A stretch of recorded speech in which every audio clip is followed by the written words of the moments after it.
Isinailalim na sa state of calamity ang bayan ng Clarin sa Bohol sa gitna ng pagtugis ng mga otoridad sa mga natitira pang miyembro ng Abu Sayyaf doon.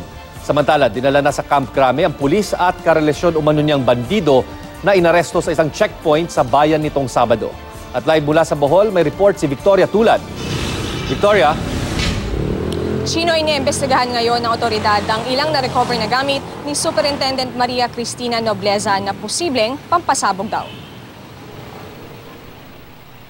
Ito ang mga gamit na nakuha mula sa tinirhang bahay ng grupo ni Superintendent Maria Cristina Nobleza at karelasyon daw niyang Abu Sayyaf member na si Renir Lu Dongon sa Panglao, Bohol. Naiwan daw ito ng grupo ni Nobleza bago sila mahuli nitong Sabado sa isang checkpoint sa bayan ng Clarin. Ayon sa mga pulis, dinala ito ng may-ari ng bahay sa kanilang istasyon dahil ilang araw nang hindi bumabalik ang grupo sa inupahang bahay.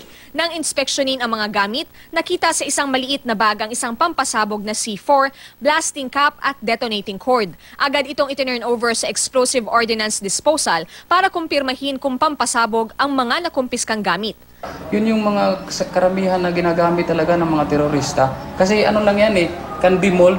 Pwede siya mapaput into shape kung saan mo mapapadikit sa building, ganon. So sa part ng building, pwede talaga yan pasabugin. May nakuha ring mga damit at ID ni Nobleza.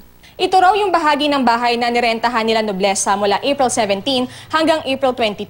Ang pakilala daw niya kay Dongon ay kanyang pamangkin, habang yung matanda naman ay kanyang landlady. Yung bata ay apo raw ng landlady. Dito naman, yung kwarto na nirentahan daw nila Nobleza. At kahit ang alibay nila ay nandirito sila sa Bohol para mag-tour, ay kahit isang beses, hindi raw lumabas sila Dongon at yung dalawang babae. Iniimbestigahan na ng pulisya kung may iba pang kasabwat na pulis sina Nobleza at Dongon. Ayon kasi sa may-ari ng bahay, isang babaeng pulis na pinsan ng asawa niya ang nagpakilala sa kanila kay Nobleza. Pero giit daw ng babaeng pulis na loko rin siya ni Nobleza. Iniimbestigahan na ngayon ang babaeng pulis. Bukod sa kanyang tinirhan sa Bohol, pinasok naman ng militar at pulis ang bahay ni Nobleza sa Malay-Balay, Bukidnon. Nakuha ang isang M16 rifle, caliber 45 na baril at sari-saring sangkap sa paggawa ng bomba. Inaresto rin ang 3 lalaking nakatira sa loob ng bahay ni Nobleza. Kaninang umaga, dumating sa Metro Manila sina Nobleza at Dongon. Agad silang dinala sa Camp Crame sa Quezon City kung saan sila ikukulong habang iniimbestigahan. Kakandakan natin ng tactical interrogation. Then, continue yung filing ng kaso. Pero doon siya sa Crame Custodial Center, kulong. Sa ginawang interrogation kay Nobleza, inamin daw nitong ihahatid nila ang mga supply ng pagkain at gamot sa isang ASG member na malapit kay Dongon. Initially, sabi niya ni Superintendent Nobleza na nandun lang daw sila para mag-deliver ng medisina at pagkain, idadrop lang daw nila somewhere. Sa inisyal na pagsisiyasat, 2013 pa nang magkarelasyon sina Nobleza at Dongon. Naatasan daw dati si Nobleza na interviewin si Dongon nang makulong ito sa Camp Crame dahil sa pambobomba sa isang hotel sa Cagayan de Oro noong 2012. Hindi naman naniniwala ang PNP chief na miyembro na ng Abu Sayyaf si Nobleza kahit pa may karelasyon umano siyang miyembro ng bandidong grupo. Na-recruit yung puso niya ng isang Abu Sayyaf. Pero dahil sa kinasangkutan niya, tinanggal na siya sa pwesto bilang Deputy Regional Chief ng Crime Laboratory ng Police Regional Office 11. Ang pamilya naman ni Superintendent Nobleza sa Camarines Sur, hindi raw naniniwalang may relasyon ito kay Dongon. Nanawagan din ang ina ni Nobleza kay Pangulong Duterte na pag-aralan ang kaso ng kanyang anak. Pangulong Duterte, nakikiusap po sana ako sa inyo. Buong puso po ako nakikiusap na sana po matulungan nyo naman po ang anak ko kasi wala naman pa akong alam na ginawa niya na illegal Samantala, patuloy naman ngayon ang pagtugis ng mga otoridad sa mga natitirang Abu Sayyaf sa Bohol. Base sa impormasyon ng militar, 2 pang bandido ang nasa lalawigan.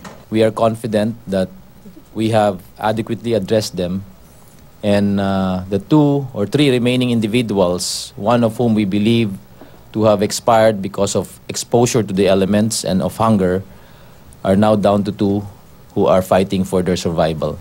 Ang bayan ng Clarin kung saan mahigit 2,000 na ang lumikas, nagdeklara na ng state of calamity. Out of 24 barangays, more or less 13 barangays na are affected. No? Marami na tayong mga evacuees, marami na tayong mga tao na grabe na yung panic.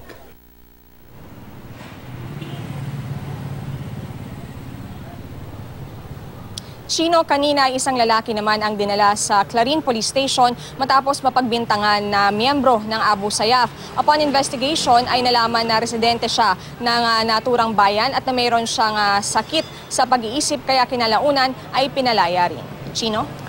Victoria, kung may mga pampasabog na nakuha sa mga gamit ni Superintendent Nobleza, ibig sabihin ba may balak silang magsagawa ng mga pagpasabog dyan o pasabugin ng ilang istruktura dyan sa Bohol?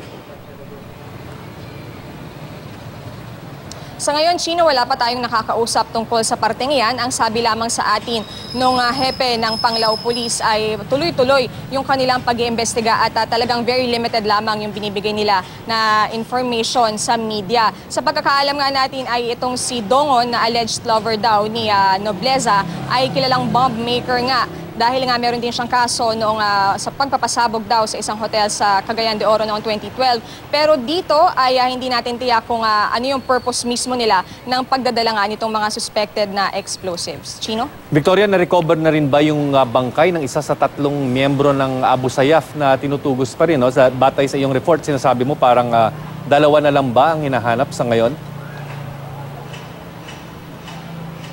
Sa ngayon, Chino, hindi pa rin sinasabi sa atin ng mga otoridad kung nasan mismo yung isang bangkay na sinasabi ni Brigadier General Padilla ay patay na nga raw. Sa pagkakaalam natin ay tuloy-tuloy pa rin yung kanilang operasyon nga, partikular dito sa may bayan ng Clarin at dun sa iba't ibang barangay doon. Pero hindi pa talaga sinabi kung natagpuan na ba nila mismo yung isang bangkay daw ng Abu Sayyaf member na iyon at kung nasaan sila nakakonsentrate ngayon sa kanilang operasyon. Chino? Tapos nakakapagtaka ngayon, Victoria, no?